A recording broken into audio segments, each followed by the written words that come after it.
Bom dia, irmãos. Agora com áudio, né? Estava sem áudio aqui, eu tinha esquecido de ativar o microfone, mas vamos agradecer ao Senhor e colocar diante dele a nossa lição de hoje. Né? Vejo que estão aqui irmã Lígia, irmã Neiva, Fernando. Agora que eu vi o comentário, Fernando, está sem áudio realmente. Né? Irmão Hudson, paz, meu irmão. Deus abençoe. Minha sogra, dona Gina. Fernando, bom dia, Fernando. Deus abençoe, meu irmão. Uma Betinha também está aqui, não está ouvindo porque estava sem áudio. Eu esqueci de ativar o microfone. Olha as técnicas aqui, né? Então, vamos orar, vamos agradecer ao Senhor por este momento, onde nós podemos fazer o estudo da palavra de Deus e crescer, né? Vamos fazer assim. Deus amado, bendito Senhor, nós te agradecemos por esse dia, agradecemos porque o Senhor nos tem dado graça e misericórdia sem medida, Senhor. Nós agradecemos porque temos a tua palavra disponível para podermos estudar, para podermos conhecer mais de ti, para podermos viver, Senhor Deus, essa palavra maravilhosa. Deus, em nome de Jesus, nós pedimos que o teu Espírito Santo seja sobre nós agora, que nos oriente, que nos ilumine, para que nós possamos aprender mais do Senhor, crescer como corpo, crescer como igreja. Obrigado, Pai, pela grande oportunidade que temos de adorar ao único Deus, ao Deus verdadeiro. Se conosco, Deus. Em nome de Jesus, nós oramos e agradecemos. Amém. Agora sim, o áudio está bom? Vamos iniciar, então, a nossa lição do profeta Obadias, que é uma lição tão rica para as nossas vidas. Eu vou aqui compartilhar os slides, então. E que falar do profeta Obadias? É uma leitura que certamente não tomou muito tempo dos irmãos, é o menor livro do Antigo Testamento, né? Tem 21 versículos, e ele é praticamente lá do Antigo Testamento. E não por ser pequeno assim, por ser um livro curto, né? Ele, na verdade, ensina muitas coisas, né? E justamente o sentimento que existe em muitas pessoas de querer o melhor para elas, de se satisfazer com as boas dádivas de Deus e não se satisfazer tanto com o sucesso, com a alegria alheia. Infelizmente, no mundo em que nós vivemos, existem muitas pessoas que não se alegram com a alegria dos outros. É muito complicado isso. O livro de Obadias, ele vem nos ensinar exatamente essa lição. Como que nós, sendo irmãos em Cristo, sendo pessoas transformadas e renovadas pelo Espírito Santo de Deus, poderíamos ter uma atitude semelhante aos destinatários deste livro. É uma coisa que nós precisamos pensar, e pensar com muita atenção. A irmã Neiva está nos ouvindo também, a irmã Tranquila, tá bom o áudio, irmã? Vamos prosseguir. Um versículo que chama muita atenção aqui no profeta Obadias é esse aqui, o versículo 15, né? Porque Obadias tem um único capítulo. O versículo 15 diz assim: o dia do Senhor está perto sobre todas as nações. Como tu fizeste, assim se fará contigo. A tua maldade cairá sobre a sua cabeça. Isso é muito pertinente, né, dentro do que se coloca. As pessoas que fazem, né, maldades com as outras, as pessoas que insistem em viver esta vida que não agrada a Deus, elas esquecem que todas as coisas, tudo será trazido a julgamento, e que não é meramente o hábito ou a religião que vai fazer a diferença. Na verdade, o que faz diferença mesmo é viver a palavra de Deus, é viver Cristo, é viver na presença do Senhor. E como viver? A vida, ela reflete o que a pessoa crê. Na verdade, as ações elas são muito mais reveladoras do que as declarações que se faz. Então, as ações elas devem ser coerentes com as declarações. Então, é importante olhar para essa advertência muito forte do livro de Obadias, no versículo 15, que diz que o dia do Senhor está perto sobre todas as nações. Aí ele não vai colocar sobre somente Edom, que é o destinatário, ele vai falar sobre todas as nações.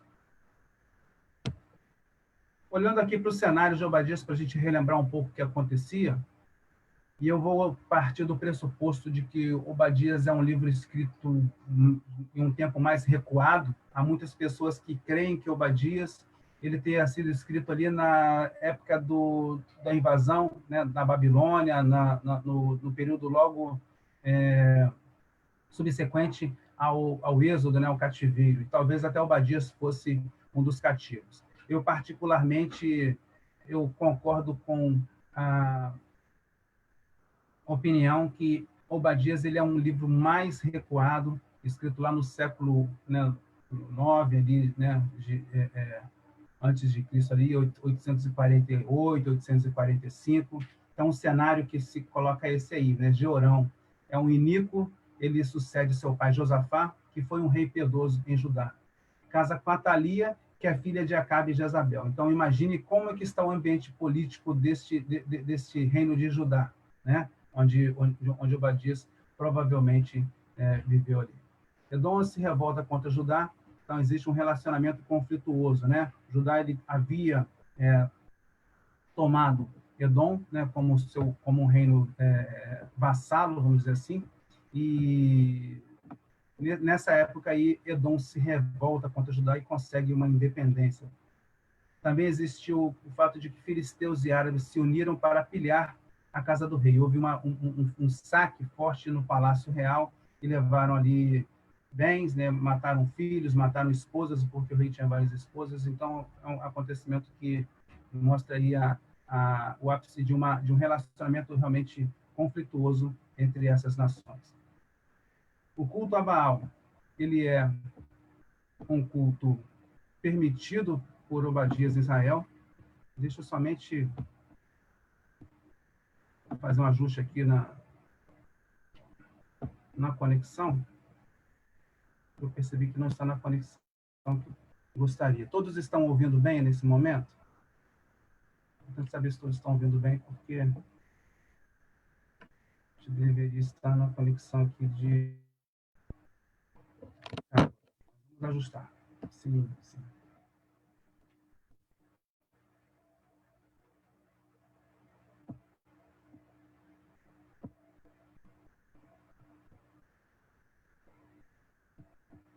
Todos continuam ouvindo bem?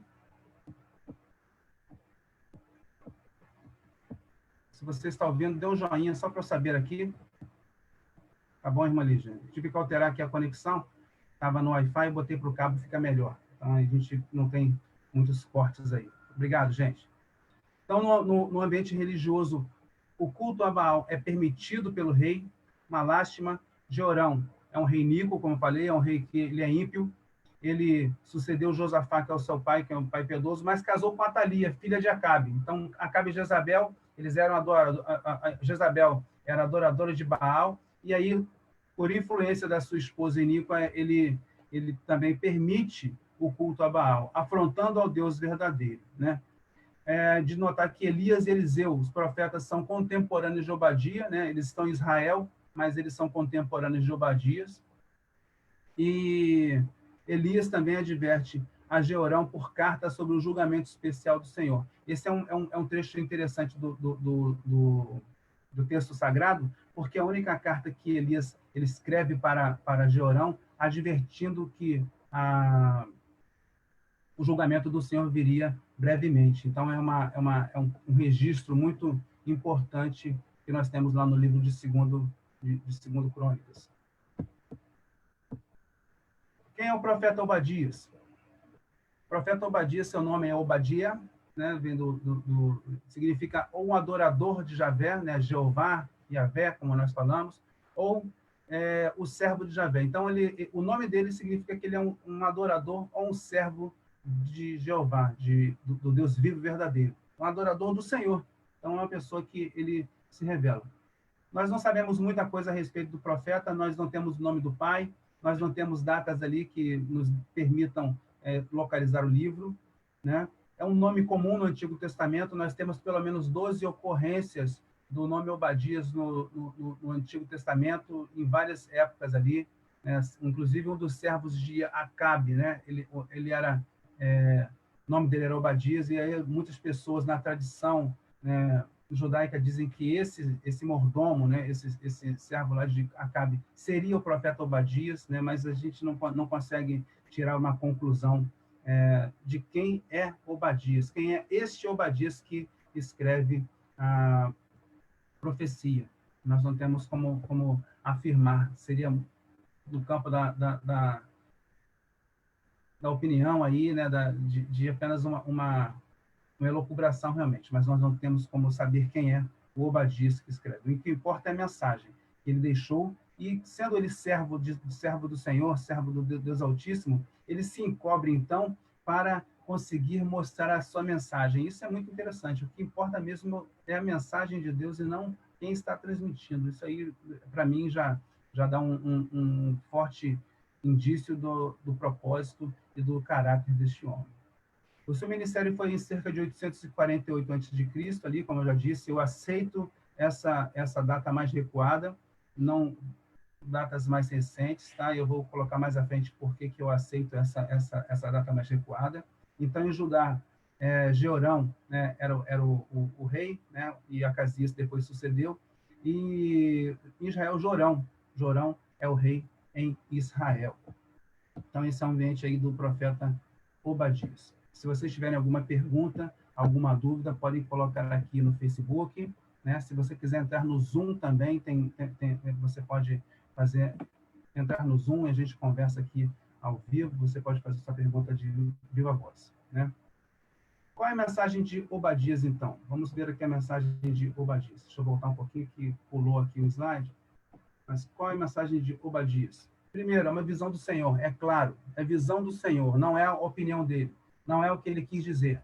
Então, está dizendo declaradamente, visão do Senhor. A palavra hebraica que foi usada para visão é justamente no sentido de que ele recebeu de Deus essa mensagem. Não foi um delírio, não foi um êxtase, não foi um sonho, mas foi uma visão de Deus para ele, no sentido de que ele pudesse transmitir, então, para essas pessoas. Ela é destinada aos edomitas, principalmente, que é um povo co-irmão de Judá e Israel, mas com uma inimizade histórica. Então, quem são os edomitas? Os edomitas, a gente vai ver lá a história de Esaú e Jacó, que está lá no livro de Gênesis, os capítulos 32 a 36, dos irmãos gêmeos, né? Já desde o ventre já havia a profecia de que o maior serviria o menor, ou seja, o mais velho serviria o mais novo. Esaú é o irmão mais velho, Jacó é o irmão mais novo, e de Esaú, né, que é Edom, né, que se origina este povo grande, este povo que poderia fazer tanto, né, sendo ele co-herdeiro ali de Deus ali, mas decidiu trilhar um caminho de inimizade, de rancor, de vingança, né? Então, a gente vê que a mensagem fala do julgamento de Deus sobre um povo vingativo por conta do que aconteceu lá atrás. Isso foi sendo remoído durante muito tempo. A gente vê o êxodo do Egito como um dos exemplos também, quando o povo de Israel saiu do Egito, eles queriam passar pela terra de Edom e eles não foram deixados passar na terra de Edom. Então, você vê o rancor, né? Houve ali no livro de Gênesis um relato de uma reconciliação breve entre os irmãos, Esaú e Jacó, mas uma reconciliação que não se consolidou, não se mostrou forte o suficiente para fazer com que o povo pudesse viver, né, em paz e de uma forma que seria esperada, né? Também é uma mensagem de esperança para o povo de Deus. A gente não pode jamais deixar de ver também que é uma mensagem de esperança para o povo de Deus. Vamos em frente. Vamos falar um pouco de Edom, então. Já que a gente não está com a mensagem direcionada aos israelitas, né, aos judeus, a gente que tem que falar de quem é Edom, então. A terra de Edom também é chamada de Seir, está lá em Gênesis 32. Ela tem uma capital chamada Sela, né, que atualmente é a cidade de Petra, né, Jordânia. Foi descoberto aí em achados arqueológicos que essa cidade de Sela é Petra, né, que fica ali na Jordânia atualmente. É um local que está entre montanhas escarpadas ali, né, montanhas que têm um difícil acesso, então proporcionavam para eles um isolamento e uma proteção natural. Daí você vê que o povo de Edom é um povo orgulhoso, é ousado porque ele não quer, ele não entende que possa ser subjugado com facilidade. São conhecidos por sua sabedoria e força. Então é um povo guerreiro, é um povo que tinha ali uma presença, né, no cenário, né, da época. Claro que a gente percebe isso quando eles se rebelam contra o reino de Judá e declaram uma independência, então. Os edomitas também são chamados idumeus, né? Isso vai acontecer um pouco mais à frente aí por conta do desenrolar da sua história, né? Eles acabaram tomando uma região mais ao sul ali de Judá, a Idumeia. E sendo então idumeus, a gente vê que Herodes, né? A família de Herodes é um idumeu. Então Herodes, ele é um edomita, um idumeu, e fazendo jus à tradição familiar, ele vai afligir aí, né, algumas dificuldades para os descendentes, né, israelitas. Então a gente pode perceber isso também, e a gente vai ver um pouquinho mais à frente. Esse reino aí desapareceu após 70 depois de Cristo, no Império Romano, houve ali invasões, e ele foi desaparecido. Ele já não persistiu durante muito tempo. Então, aqui tem algumas fotos da cidade de Petra, você já deve ter visto aí na internet. Ela ficou oculta durante muito tempo, até o ano 630 depois de Cristo. Ela é uma rota comercial muito forte, mas depois ficou desaparecida até o ano de 1812. Então, a gente vê aqui, ela é esculpida na pedra, na verdade, né? Então, vem lá o nome grego Petra, né? Na verdade, Sela aí dos Edomitas. E você vê como que ela é grandiosa realmente aqui. Você vê aqui embaixo as pessoas, né?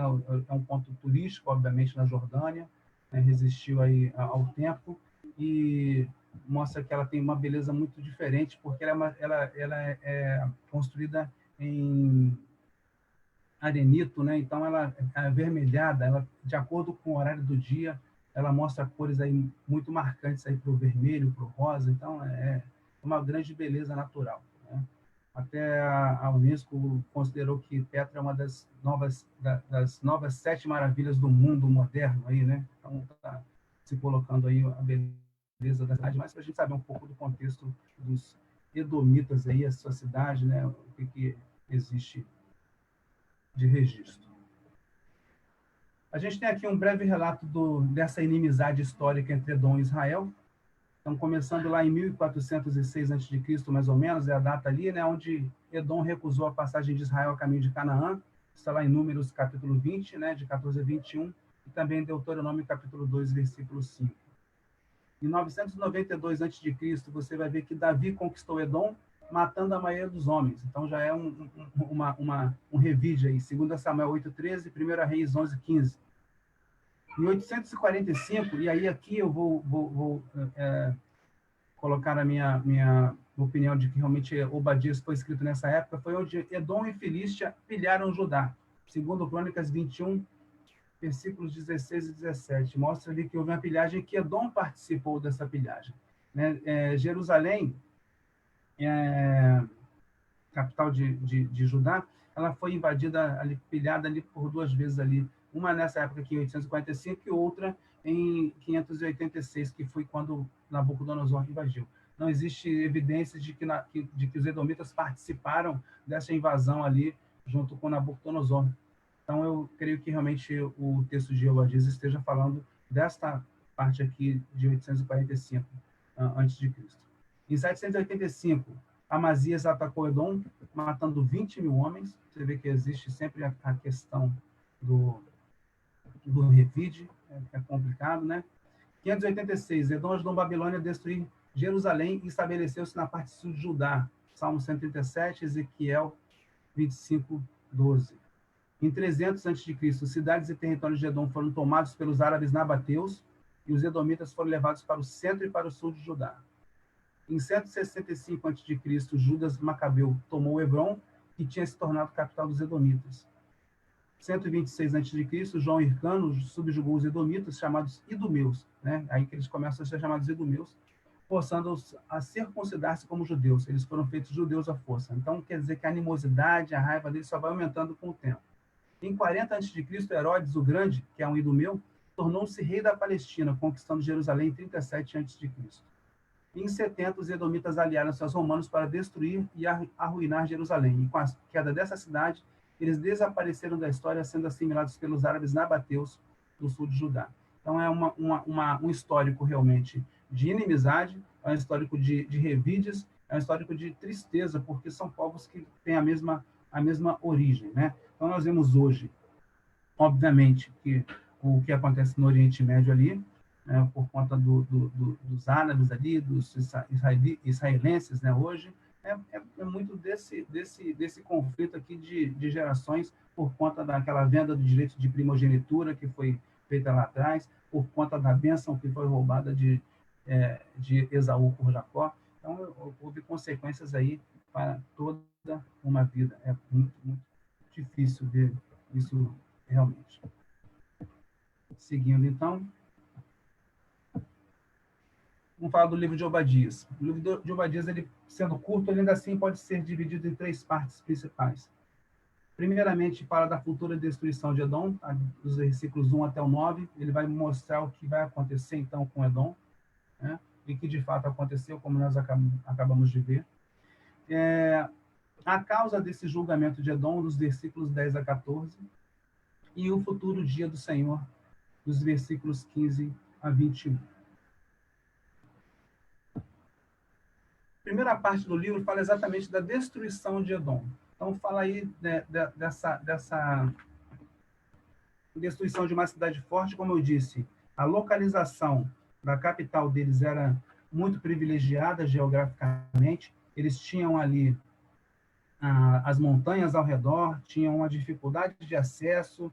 Então, algumas entradas só podiam ser feitas através de desfiladeiros muito estreitinhos, né? Então, as pessoas que entrassem ali para invadir seriam facilmente atacadas, rechaçadas em sua tentativa. Então, eles se sentiam muito fortes. Então, mostra primeiramente aí a questão da sua soberba, da sua arrogância, né? O versículo 3 diz assim: a soberba do teu coração te enganou, ó tu que habitas nas fendas das rochas. Fendas das rochas aqui no hebraico vai colocar em cela, né?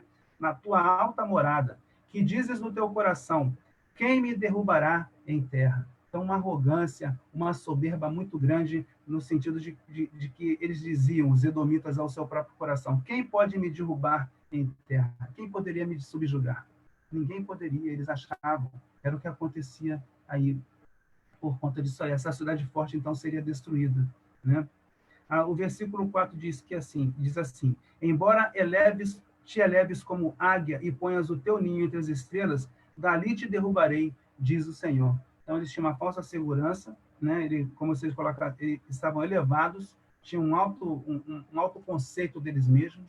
Isso fazia com que eles vissem a sua força nessa cidade, no lugar onde eles viviam, e Deus, então, dá um veredicto muito, muito forte para eles, no sentido de que eles serão derrubados. A destruição da cidade vem. Isso é muito importante de notar, porque as pessoas, elas se colocam em segurança material, em segurança física, em segurança financeira, muitas vezes, e esquecem de que o que é mais importante é estar na presença de Deus, é estar guardado pela potente mão do Senhor. Então, isso também é uma lição para todas as pessoas nos dias de hoje. Uma devastação também, que está nos versículos 5 a 7, diz assim o versículo 5 e 6, se viessem a ti ladrões ou assaltantes de noite, como estás destruído? Não furtariam somente o que lhes bastasse? Se a ti viessem os que colhem uvas, não deixariam alguns cachos? Como foram rebuscados os bens de Esaú, como foram esquadrinhados os seus tesouros escondidos. Então, tudo ali, eles falam assim, se viessem os assaltantes, não iam furtar somente o que bastasse? Então, quer dizer, o ladrão vem e tira o que ele quer somente, mas o texto aqui está dizendo que eles iriam tirar todas as coisas, né? Ele coloca assim, entre parênteses, aqui na minha versão está entre parênteses, como estás destruído, né? Quem viesse assaltar não ia tirar somente tudo realmente. Se os que escolhem uvas, eles não deixariam alguns cachos, né? Porque era o costume. Não, vamos tirar tudo. Tudo vai ser tirado de vocês. Vocês que acham que tem tudo, tudo então vai ser tirado. É uma advertência muito incisiva para esse povo que era tão orgulhoso, que era tão seguro de si. O versículo 7 mostra uma surpresa muito desagradável também para eles nessa situação que eles iriam viver, que era justamente a participação dos seus aliados, né? Versículo 7. Todos os teus aliados te levaram para fora dos teus limites. Os que desfrutam da tua paz te enganaram e prevaleceram contra ti. Os que comem o teu pão, debaixo de ti porão uma armadilha. Não há em Edom entendimento. Então, olha bem como é isso. É muito interessante notar que o texto está sendo colocado no tempo passado, né? E as profecias, muitas vezes, elas têm essa característica de falar de coisas futuras, porém, em um tempo passado. Então, a gente precisa ter o cuidado de ler o texto entendendo o contexto, entendendo o objetivo dele. E o objetivo dele é mostrar que as coisas iriam acontecer futuramente, não coisas que já aconteceram. As pessoas que são partidárias de uma data mais recente do livro, ali por conta, né, da invasão babilônica, como se Obadias tivesse presenciado, então, a invasão de Nabucodonosor sobre Judá, dizem que esse livro aqui está falando de coisas que aconteceram. Na verdade, é de coisas que iriam acontecer lá na frente. Também, assim, um cenário de humilhação, versículos 8 e 9. Naquele dia, diz o Senhor, não farei perecer os sábios de Edom e o entendimento da montanha de Esaú? Não farei perecer este entendimento que vocês têm? Uma coisa que fica para nós bem evidente, que eles se achavam realmente pessoas que sabiam todas as coisas. Eles achavam que eram sábios, eles achavam que eram fortes, né? Versículo 9, os teus valentes, ó Temã, estarão atemorizados, para que da montanha de Esaú seja cada um exterminado pela matança. Uma humilhação em relação ao entendimento, à sabedoria que eles tinham, à força que eles também tinham. Temã, aqui ele é neto de Esaú. Se você pegar lá Gênesis 32, você vai ver que quando Esaú se casa com uma mulher cananita ali, quem ele faz como filho, e Temã é filho de Elifaz. Então, se não me engano, Elifaz, a gente pode até confirmar aqui no texto, mas Temã é o neto de Esaú. Então, mostra como que ele está se dirigindo à descendência de Esaú. Então, Edom e Esaú são termos aí que vão se intercambiar no sentido de mostrar para quem está se destinando esta profecia.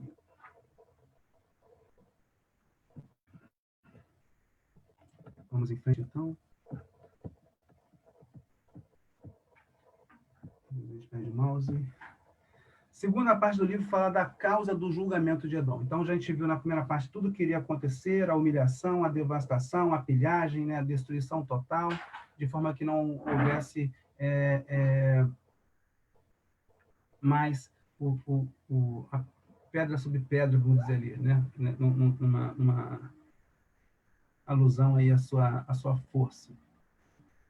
Mas aí fala agora essa segunda parte do livro sobre a causa do julgamento. Primeiramente, insensibilidade e maldade contra Israel, né? A gente vê lá em 2 Crônicas, capítulo 21, nos versículos 16 e os seguintes, né? A pilhagem de Judá sendo compartilhada, eles ali participando desse momento triste que viveu o povo de Israel. Só para a gente pegar o texto aqui, 2 Crônicas, capítulo 21, o versículo 16 diz assim: Despertou o Senhor contra Jeorão o espírito dos filisteus e dos árabes que viviam perto dos etíopes. Estes subiram a Judá e a atacaram, e levaram todos os bens que se acharam no palácio do rei, como também a seus filhos e a suas mulheres, de modo que não lhe deixaram filho algum, senão a Jeoacás, o mais moço deles. Depois disso, o Senhor os feriu nas suas entranhas com uma enfermidade incurável. Então, você vê que, né, esse ataque aqui, ele houve a participação dos edomitas ali. Né? Eles entraram juntos ali para poder fazer essa maldade contra o povo de Israel, o povo de Judá. Veja bem, como é que a gente vai se alegrar quando o outro está triste? Como é que a gente vai participar e ajudar as pessoas a fazerem mal aos outros? Essa que é a grande questão. Como que Edom, sendo um povo irmão, né, tendo ali o mesmo parente, vamos dizer assim, ó, eu tenho aqui, tem os meus primos, então, vamos dizer, né? Porque o nosso pai aqui, né? Tem 2 filhos, os filhos ali são primos, né? Então são povos muito próximos ali. E aí você vê o seu primo em dificuldade e alguém atacando, alguém assaltando, e você, em vez de ajudar, né? Em vez de tirar daquele perigo, você vai ajudar também, vai tirar ainda o restante que falta. Essa é a situação. É como se você tivesse um primo seu vendo você ser assaltado, ser violentado, e no sentido de te ajudar, ele não vem te ajudar, ele vem ajudar o ladrão, vem ajudar quem está te fazendo mal. É muita maldade, é muita insensibilidade. Acho que as pessoas hoje, claro que o cenário está muito difícil, mas se você vê a pessoa sendo agredida, o seu sentimento primeiro é de tentar ajudar aquela pessoa, livrar ela daquela situação difícil. Não é mesmo? Então, a gente vê que quando a pessoa vê a pessoa sofrendo, vê a pessoa sendo agredida, ainda vai ajudar o agressor, vai ajudar o ladrão, é muita insensibilidade, é muita maldade, realmente. É muita maldade. Então, foi o que aconteceu. Os edomitas aí, eles foram maus, realmente, no sentido de ajudar. E muito mais ainda de participar, né, prazerosamente na opressão de Israel, que está aqui nos versículos 12 a 14. Tu, porém, não devias olhar com prazer para o dia da desgraça do teu irmão, no dia do seu desterro. Não devias alegrar-te sobre os filhos de Judá no dia da sua ruína, nem falar arrogantemente no dia da sua angústia. Não devias entrar pela porta do meu povo no dia da sua calamidade, nem devias olhar com prazer para o seu mal no dia da sua calamidade, nem estender as tuas mãos contra o seu exército no dia da sua calamidade. Não devias parar nas encruzilhadas para exterminares os que escapassem, nem entregar os que lhe restassem no dia da angústia. Esse versículo 14 está citado lá em Amós, no capítulo 11, que a gente estudou semana passada, e é um dos motivos também de vir o julgamento do Senhor sobre os edomitas também. Então, Amós, capítulo 1, versículos 11 e 12, diz assim: por 3 transgressões de Edom e por 4 não retirarei o castigo, porque perseguiu o seu irmão à espada e baniu toda a misericórdia. A sua ira despedaça eternamente e retém a sua indignação para sempre. Porei fogo a Temã e ele consumirá os palácios de Boza. Então, é importante notar que isso também foi, né, citado por Amós também. Amós, que foi escrito um pouquinho depois de Obadias, de acordo com a nossa concepção aqui. Então, é o texto sagrado se confirmando, né, em pontos diferentes. Isso é muito importante notar. Então, não bastou fazer o mal, mas também participar nas consequências, vender, né? Vender os irmãos aqui como escravos, assim, pegar os que escaparam daquele assalto, os que escaparam vivos ali, sendo vendidos como como escravos. Então, é muita maldade. A causa do julgamento de Edom é isso aí, maldade. A gente pode colocar nesse termo. É um povo mau, é um povo rancoroso, é um povo vingativo, que se compraz na dificuldade do outro. Então, não tinha como ficar sem realmente receber o julgamento de Deus. Isso é muito, muito, muito triste de ver, é muito triste de ler, e é muito triste de perceber que ainda acontece hoje em dia. Pessoas que se comprazem na tristeza, no infortúnio alheio. Pessoas que querem o melhor para si mesmas, mas não desejam que os irmãos eles recebam as mesmas coisas, as mesmas bênçãos. Isso é muito, muito difícil de perceber. A parte final do livro de Obadias fala, então, do futuro dia do Senhor, quando todas as nações seriam julgadas. Versículos 15 e 16. Julgamento de todas as nações. As ações causam efeitos. Versículo 15. O dia do Senhor está perto sobre todas as nações. Como tu fizeste, assim se fará contigo. A tua maldade cairá sobre a tua cabeça. Nada passa aos olhos do Senhor. Todas as coisas que acontecem neste mundo aqui estão debaixo do controle de Deus. Estão debaixo da permissão de Deus. E Deus ele não nos trata como marionetes, não nos trata como robôs, como bonecos, mas nos deixa escolher, fazer escolhas para as nossas vidas. Não sem consequências, não sem efeitos. Todas as coisas serão o efeito. Tem ditados populares que dizem: quem semeia vento colhe tempestade, né? Assim, né? A gente está vendo aí exatamente a lei da semeadura. O que você fizer vai voltar, não há como fugir disso. Então, uma pessoa com o coração transformado no Senhor, ela vai fazer coisas boas para o próximo. A pessoa que faz coisas más para o próximo é porque não tem o coração transformado pelo Senhor ainda. São coisas que a gente tem que falar e tem que atestar, porque o texto sagrado ele nos diz com clareza, né? Aí vem o versículo 16 que fala: no lugar da alegria, né, do beber com alegria, viria então a taça da ira de Deus. Versículo 16: como vós bebestes no meu santo monte, assim beberão de contínuo todas as nações, beberão sem cessar até o fim, e serão como se nunca tivessem existido. A ira de Deus, a taça da ira de Deus, que é dito que também se coloca o cálice da ira de Deus, que está lá em Apocalipse.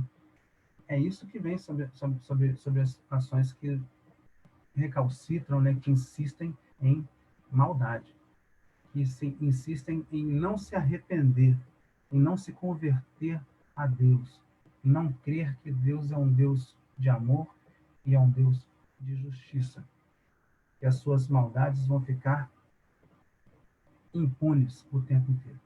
É muito importante de colocar. Então, no lugar da alegria que eles tiveram ali de ajudar, né, as nações inimigas, se alegrar com a vitória naquele momento, isso seria substituído por um sabor muito amargo futuramente, por conta da ira de Deus que vem sobre todas as pessoas que insistem em não aceitá-lo, insistem em não adorá-lo, insistem em desafiá-lo, em desagradá-lo, em desrespeitá-lo.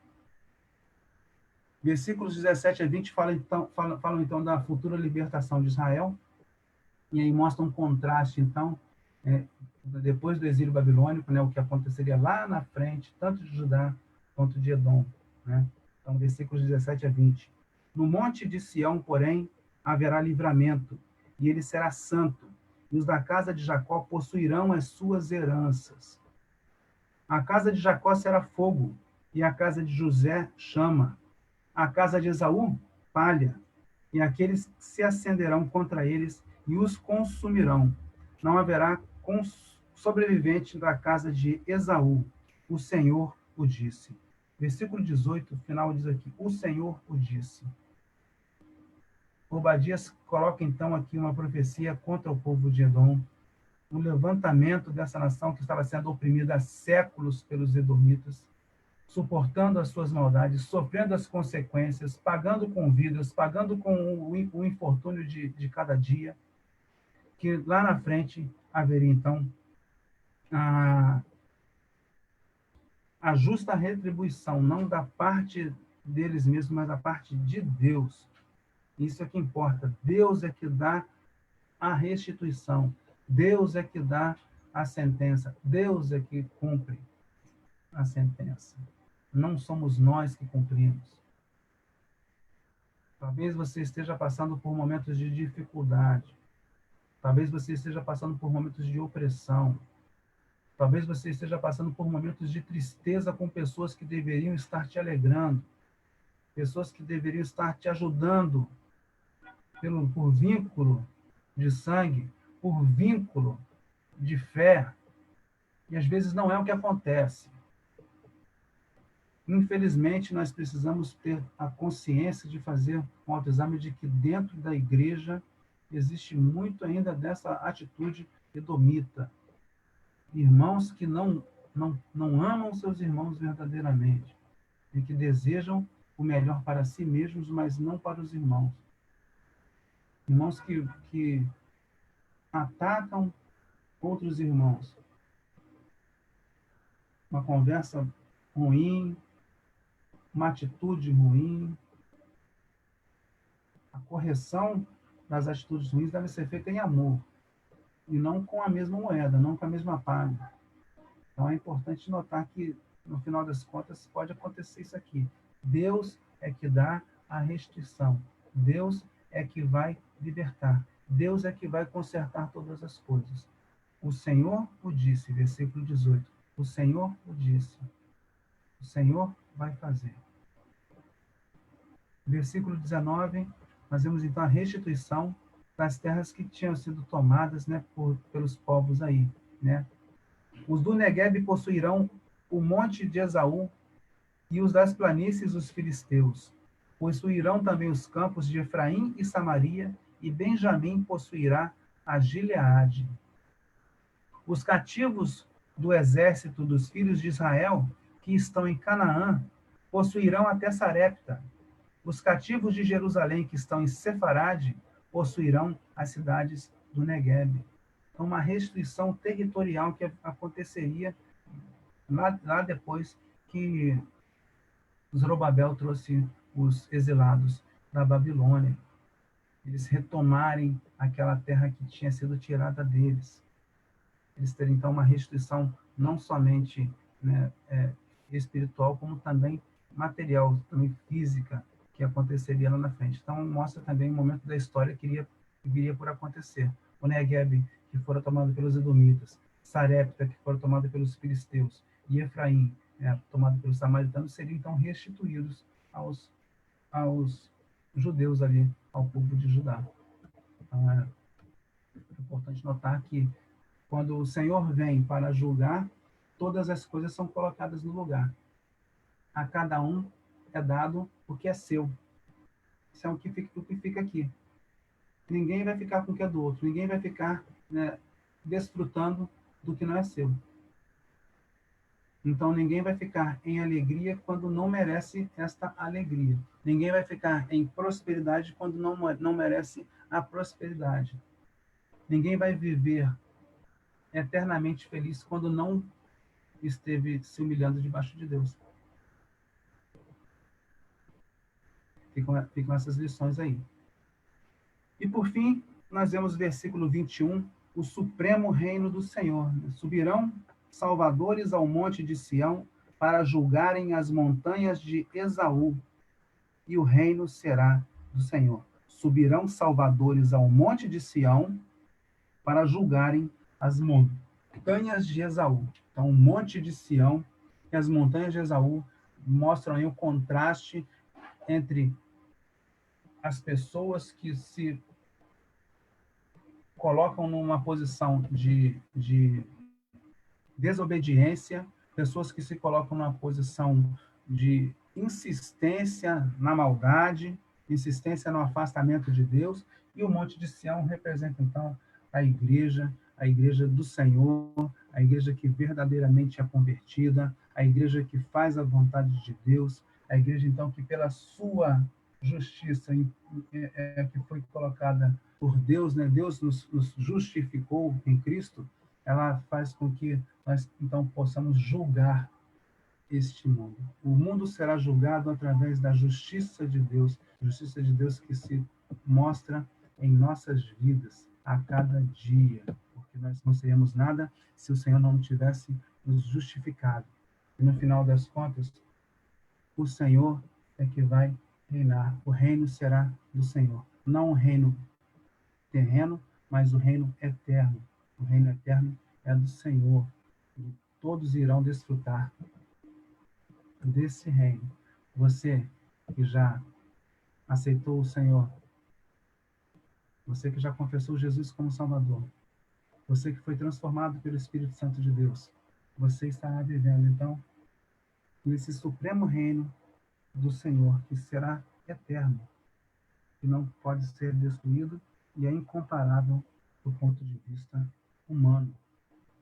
Então, o Obadias coloca essas lições. E aí nós temos algumas advertências. Eu coloco umas advertências para que a gente possa pensar, né? Primeiro, toda maldade terá retribuição. Como eu disse anteriormente, nada do que se faz fica encoberto aos olhos de Deus. Então, toda maldade terá retribuição.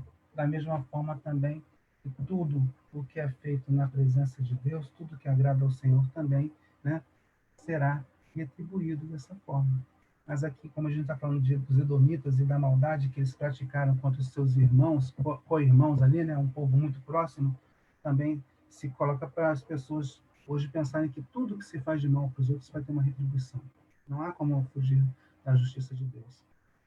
A indiferença e o prazer no sofrimento alheio são mais cruéis quando são entre irmãos. Isso é muito importante de notar. Não se pode ter um sentimento de facção, de animosidade dentro da igreja.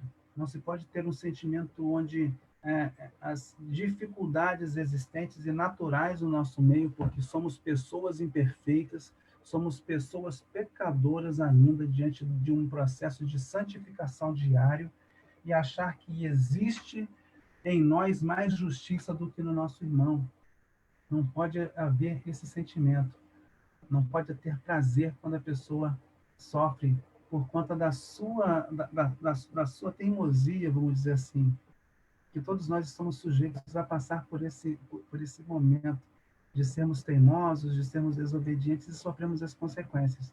E aí, na hora que a pessoa passa por aquela moenda que vai transformar o seu caráter, que vai oportunizar que ela veja o caminho que ela está andando, não pode ter aquele pensamento, né, lá no fundinho, bem feito, né? Ele fez, agora está colhendo. A gente não pode ter esse sentimento, esse prazer. Porque se você fala um bem feito para ele, é quase que você estivesse ratificando como juiz aquela sentença e se estivesse acima, né, de passar pelas mesmas coisas. Então, é muito mais cruel quando sai entre irmãos. Isso é uma palavra que fica muito para nós como igreja hoje, no sentido de amarmos efetivamente uns aos outros, de suportarmos uns aos outros em amor. É a grande dificuldade que nós temos. Onde existe pessoas, existe relacionamento, e relacionamento pode gerar conflitos. E isso acontece também entre o povo de Deus, porque nós somos pessoas em diferentes fases de vida, em diferentes estágios da nossa santificação, e precisamos olhar para o alto para entender o melhor a fazer. A terceira advertência é que Deus governa o mundo em justiça. Ele tem a sua mão sobre o seu povo, mesmo quando este se sente deprimido e abandonado. Como eu disse, talvez você, em alguns momentos, está se sentindo deprimido, está se sentindo abandonado, está se sentindo extremamente triste com as coisas que estão acontecendo, e até mesmo por pessoas que você não esperava que acontecessem, pela mão de pessoas que você não esperava que acontecesse. Mas não desanime, porque o Deus que nós servimos está governando todo mundo em justiça, como está dizendo aqui. Ele não vai deixar nada sem a devida retribuição. No momento certo, ele vai se levantar e vai mostrar para todas as pessoas o que foi feito de certo e o que foi feito de errado. O seu sofrimento, a sua angústia, a sua dificuldade deste momento causada por outras pessoas não está longe dos olhos de Deus. Ele está colocando todas as coisas. Então, o melhor é não buscar a vingança, como Edom buscou. Edom buscou a vingança por conta de coisas que aconteceram entre Esaú e Jacó lá atrás. E isso foi sendo perpetuado geração após geração, de forma que o ódio foi a tônica desse povo. Um povo forte que poderia ter aproveitado tantas coisas, que poderia também ser, né, parte da promessa, mas decidiu viver um caminho diferente. Decidiu viver um caminho diferente. Nós também podemos, diante das circunstâncias, decidir deixar as coisas, como diz o ponto 4, deixar as aflições nas mãos soberanas de Deus ou tentar resolver do nosso jeito. O que você acha que é melhor? O melhor é deixar as aflições nas mãos de Deus, por mais difícil que possa ser, por mais difícil que seja para você, realmente. Deixar aquele momento da raiva, às vezes, na gente, que a pessoa faz uma maldade, a gente vê que foi maldade mesmo, mas Deus está controlando tudo. Então, são coisas que a gente precisa colocar. Como o Obadias colocou aqui no final, fique tranquilo, Sião, fique tranquilo, Israel, fique tranquilo, Jacó, porque no final das contas, o Senhor vai restituir, vai retribuir, vai libertar vocês dessa opressão que já dura tanto tempo. E também para nós vale a mesma coisa. Todos nós seremos libertos de tudo isso que está passando. Eu já passei momentos muito difíceis na minha vida, mas eu sei que no final das contas, Deus ele vai consertar tudo. E Deus já me deu muitas oportunidades a mostra disso, de como ele cuida, de como ele nos dá a libertação daquela aflição. Basta confiar. Confie em Deus, siga em frente e não nutra em seu coração o sentimento que está sendo infligido a você. Se você está sendo desprezado, não pode desprezar as pessoas. Se você está sendo maltratado, não pode maltratar as pessoas. Coloque sempre a sua visão em Deus, né? O Deus da sua salvação, o Deus que te cuida e que te abraça todos os dias pela manhã. Quando você abre os seus olhos, Deus está te dando um grande abraço. Nós temos aqui essas obras como referência, então, que nos deram o subsídio para poder aprofundar em alguns assuntos, além do texto bíblico, entender algumas coisas, questão de justiça também, fazer aqui a citação das obras que nos dão ajuda, né? A gente precisa ter essa consciência. Esperamos que todos tenham conseguido aproveitar no máximo um livro que é tão curtinho, né, e que nos dá uma dificuldade até mesmo de perceber o que está sendo escrito ali. Muitas vezes a linguagem é difícil de entender, às vezes uma palavra e falta uma peça no quebra-cabeça para a gente compreender, mas Obadias é um livro muito curtinho, difícil de, às vezes, entender. Eu pergunto para você, quantas vezes você leu Obadias? Quantas vezes você já leu Obadias? Até mesmo porque é direcionado para Edom. Edom, um povo mau, um povo vingativo, mas o livro fala muito para nós também. Então a gente precisa deixar todo o texto sagrado, né, fazer o seu trabalho em nosso coração. E não existe nenhuma parte da Escritura que ela seja de menor importância, né? A gente vê a Bíblia como uma revelação progressiva, lá de Gênesis até Apocalipse, ela está sempre apontando para Cristo. De Gênesis a Apocalipse. De uma forma progressiva, de uma forma crescente até a plenitude da revelação. Mas nós não podemos desprezar nenhum pedacinho. A gente não pode pegar a Bíblia e cortar em duas partes e relegar o Antigo Testamento a um segundo plano. Tá bom? Que Deus nos abençoe, então, nesse domingo, que nós possamos estar aqui. A irmã Lídia está dando uma contribuição aqui, né? Edomitas foram dominados por árabes, né? Os nabateus, né? Depois do Império Romano. E aí Herodes escarneceu de Jesus e entregou a Pilatos. É a inimizade da irmã Lígia que fica aqui, né? A gente vê não somente Herodes o Grande, que tentou matar Jesus, Herodes Antipas, ele foi desprezou Jesus no julgamento quando Herodes colocou ali, e depois também Herodes Agripa tentou matou Tiago e tentou matar Pedro. Então a gente vê que, de fato, os idumeus, né, os edomitas, eles sempre estavam em posição de perseguição com o povo de Deus, com o povo de Judá, o povo de Israel. A raiva que eles tinham era nutrida ali, né, ano após ano, né, século após século, e em todas as coisas a gente vê a ação vingativa, a ação maldosa sendo colocada diante do povo de Deus. E é o que hoje nós vivemos também. Mas boa contribuição, obrigado, irmã Lígia.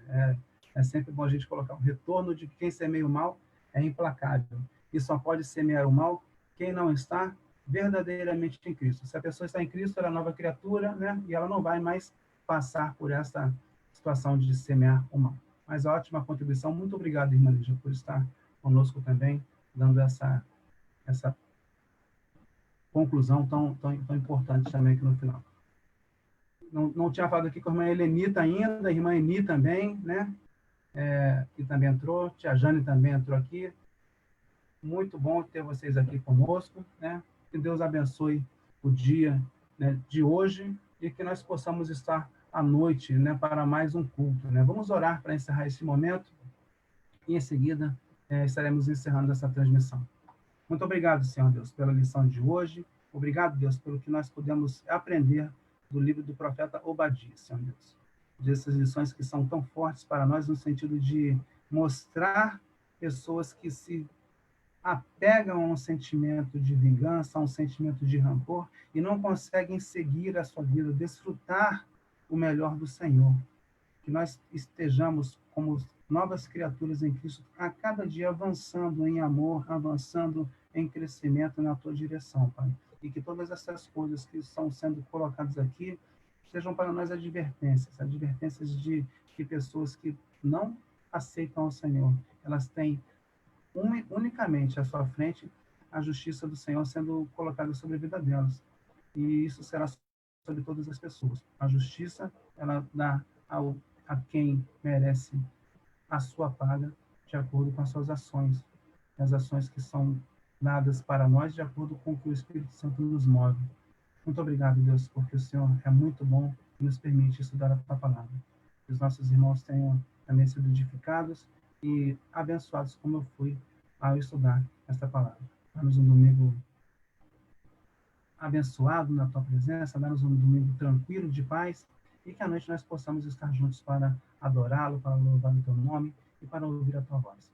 É isso que nós te pedimos e agradecemos em nome de Jesus. Amém e amém. Tenham todos um ótimo domingo. Mariane também está conosco. Amém, irmã. Bom que você está conosco também nos acompanhando. Que vocês tenham um ótimo domingo e que a presença do Senhor seja na sua casa em todos os momentos. Amém.